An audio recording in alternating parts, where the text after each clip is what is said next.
This audio production was made in collaboration with Audible Anarchist.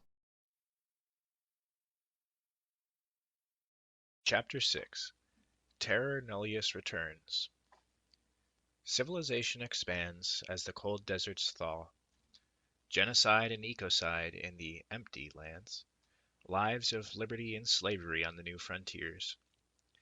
Altogether elsewhere, vast herds of reindeer move across miles and miles of golden moss, silently and very fast.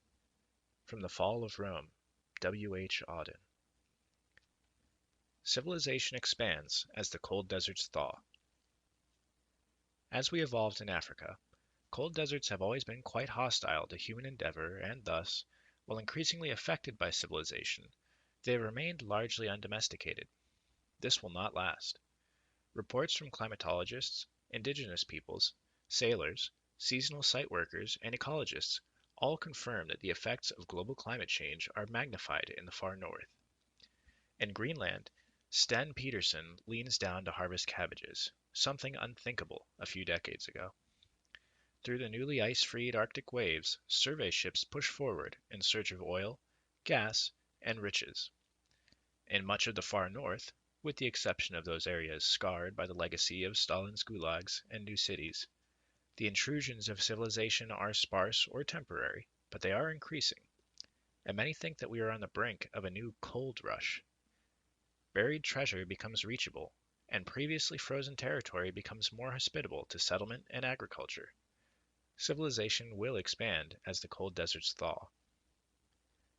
It's a dirty secret that many northern governments are actively looking forward to the effects of climate change on the lands they occupy, at the moment often only symbolically.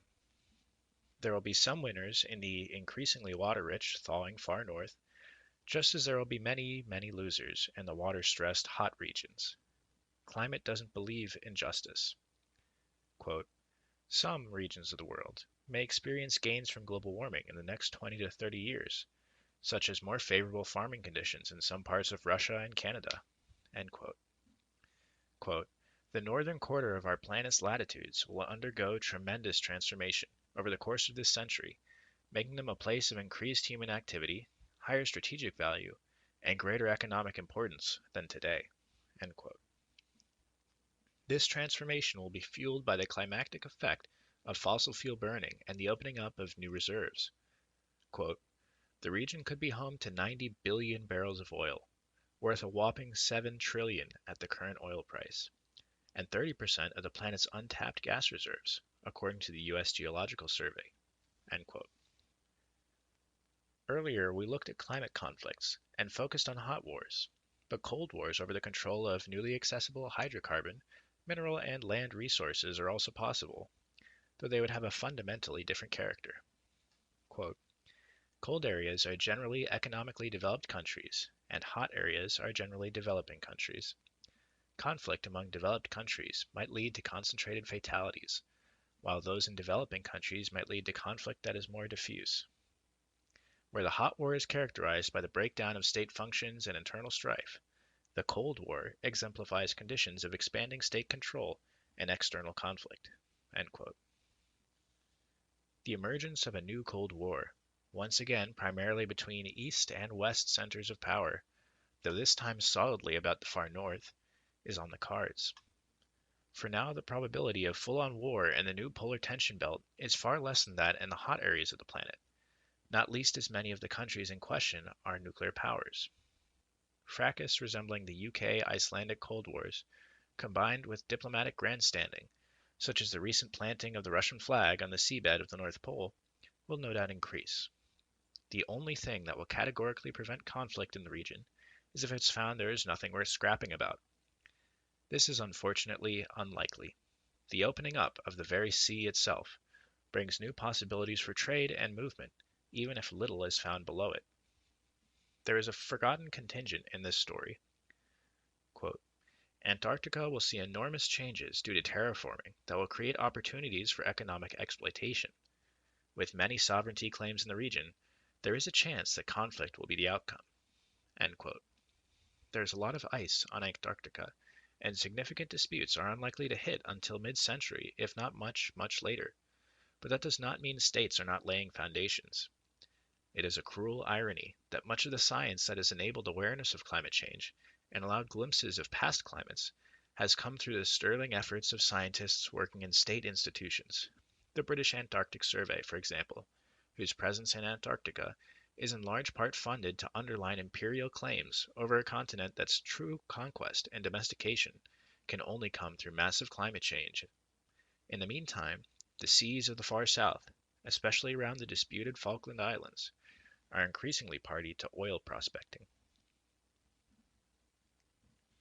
Ecocide and genocide in the empty lands. When the British state declared Australia Terror-Nullius, it was defining the land as empty.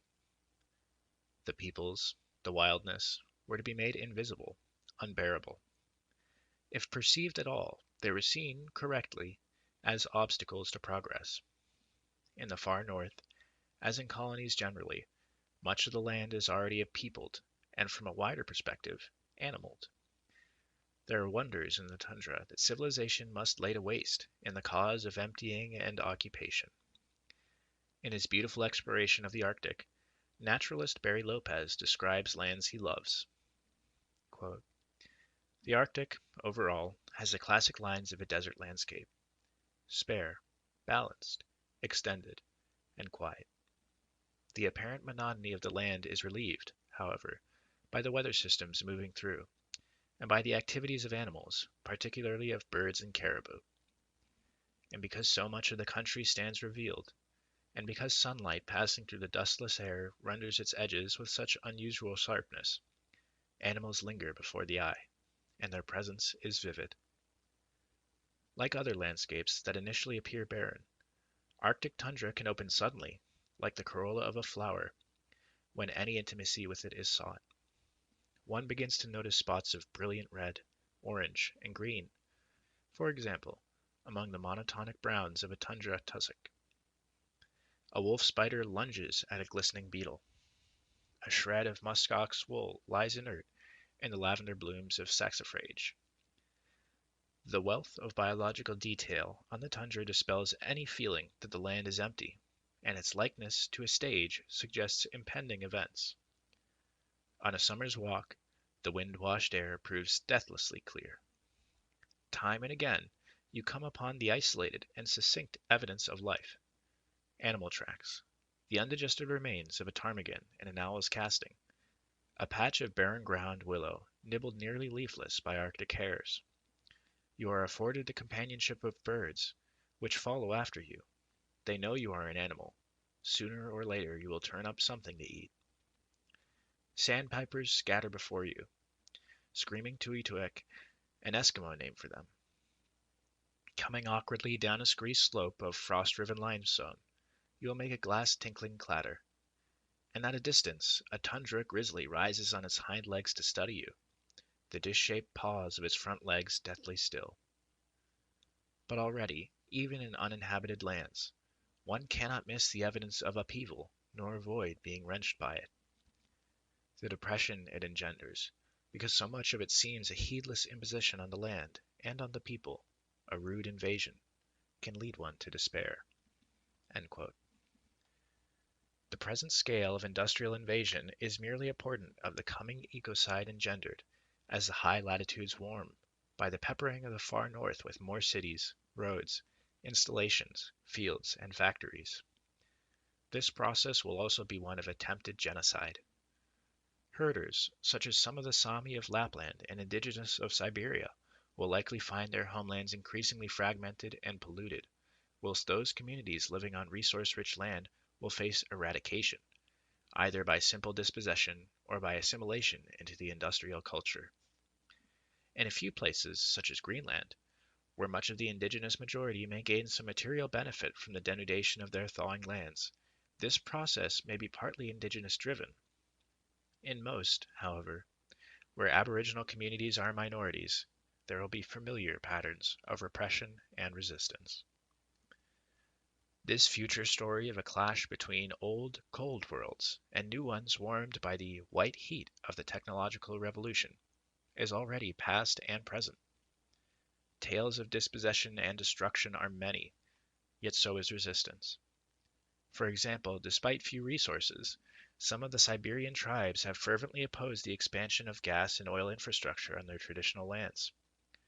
In one action, 100 Nivk, Evenk, and Ulita blocked roads with their reindeer for 3 days against new oil and gas pipelines.